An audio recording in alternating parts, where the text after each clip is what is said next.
अस्सलामुअलैकुम सामीन। 26 ज़िलक़ाइदा है, 27 जून है। सोशल इंडिया न्यूज़ में आपका खैर मक़दम है। ख़बर का उन्वान है, सुप्रीम कोर्ट से शिवसेना के बागियों को राहत। सुप्रीम कोर्ट ने अयोग्यता नए अहली के नोटिस का जवाब देने के लिए 14 दिन का वक्त दे दिया है। अब ये मामला अगली जो सुनवाई होगी वो 11 जुलाई को होगी। ख़बर थोड़ी तफसील से सुनने। महाराष्ट्र में जारी सियासी घमासान के बीच शिंदे ग्रुप की अर्ज़ी पर आज सुप्रीम कोर्ट में सुनवाई हुई है। 2 जजों की बेंच ने मामले की सुनवाई की है। महाराष्ट्र का सियासी संकट और गहरा होता जा रहा है।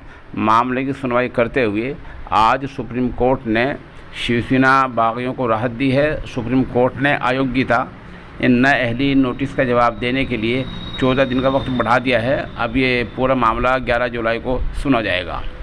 आज इस मामले की सुनवाई करते हुए सुप्रीम कोर्ट ने फरीक़ैन को नोटिस भी जारी किया है और 5 दिन में जवाब मांगा है।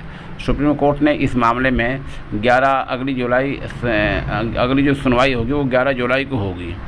शिवसेना के बागी लीडर एकनाथ शिंदे की अर्ज़ी पर सुप्रीम कोर्ट ने डिप्टी स्पीकर अजय चौधरी, सुनील प्रभु और मरकज़ी सरकार को नोटिस जारी किया है और असम्बली के सेक्रेटरी को भी नोटिस जारी किया गया है। 5 दिन में नोटिस का जवाब देने के लिए कहा गया है। इन तमाम को 5 दिन के अंदर नोटिस का जवाब देना है। अदालत ने सभी मेंबरान असम्बली को सिक्योरिटी मुहैया करने और हालत को जूं की तू बरकरार रखने का आदेश दिया है। सुप्रीम कोर्ट ने कहा कि फैसले तक कोई फ्लोर टेस्ट नहीं किया जाएगा।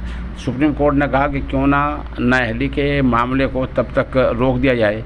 सुप्रीम कोर्ट ने डिप्टी स्पीकर से पूछा, यानी उनके वकील से पूछा, ये आप कहेंगे या हम कहें।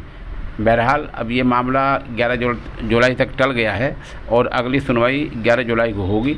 और इस बीच जिन लोगों के मैंने अभी नाम बताए हैं उन सबको 5 दिन के अंदर नोटिस का जवाब देना है। एक तरह से सुप्रीम कोर्ट ने शिवसेना के बागियों को राहत दी है।